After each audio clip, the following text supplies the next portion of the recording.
Follow कर रहे हैं।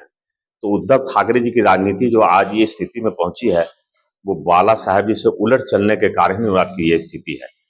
तो महाराष्ट्र में जो फडणवीस साहब ने जो बयान दिया, वो सही मायने में ये है कि हिंदू को एक होना होगा। आज हिंदुस्तान की ताकत हिंदुत्व है और हिंदुओं का एक होना ही इस देश की शक्ति है।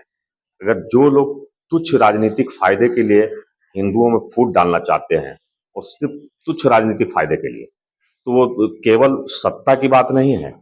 हिंदू मजबूत रहेगा तो इस देश में लोकतंत्र भी रहेगा और उसी की छत्र छाया में हर लोग सुरक्षित है। और जब हिंदुत्व कमजोर होगा, जो फडणवीस साहब ने जो बयान दिया, वो सही मायने में ये है कि हिंदू को एक होना होगा। आज हिंदुस्तान की ताकत हिंदुत्व है और हिंदुओं का एक होना ही इस देश की शक्ति है। अगर जो लोग तुच्छ राजनीतिक फायदे के लिए हिंदुओं में फूट डालना चाहते हैं और सिर्फ तुच्छ राजनीतिक फायदे के लिए, तो वो केवल सत्ता की बात नहीं है। हिंदू मजबूत रहेगा तो इस देश में लोकतंत्र भी रहेगा और उसी की छत्र छाया में हर लोग सुरक्षित है। और जब हिंदुत्व कमजोर होगा, हिंदू एकता में को अगर भंग आप करेंगे तो ये इस देश के लिए नुकसान है। इसलिए हिंदुओं का एक होना, एक रहना इस देश की ताकत को बढ़ाता है और उससे ही इस देश की शक्ति भी है और उसी से सबकी सुरक्षा भी जुड़ी हुई है।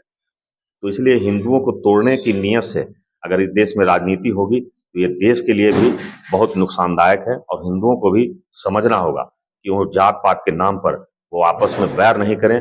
वो उससे हमारे देश को कितना नुकसान होगा, ये भविष्य में और पीछे भी हम लोगों ने देखा है। मुगल काल में आप देख लीजिए, जैसे ही कोई भी शासक इस देश पे शासन करने के आया, तो सबसे पहले उनकी पहली चोट यही होती है कि हिंदू एकता को भंग करो, हिंदुओं को भंग करो, जो है धर्म परिवर्तन कराओ।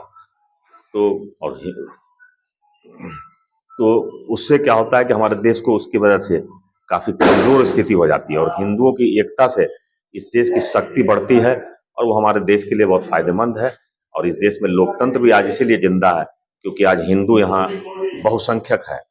जिस दिन हिंदुओं की संख्या कम हो जाएगी और अदर लोगों की संख्या अगर जहाँ बढ़ेगी, आप इसका उदाहरण कई मुस्लिम राष्ट्रों में अब देख सकते हैं कि जहाँ जहाँ भी मुस्लिम आबादी भारी पैमाने पर है, वहाँ लोकतंत्र बिल्कुल चल नहीं पाता है। वहाँ लोकतांत्रिक व्यवस्था ज्यादा दिन तक नहीं चलती है।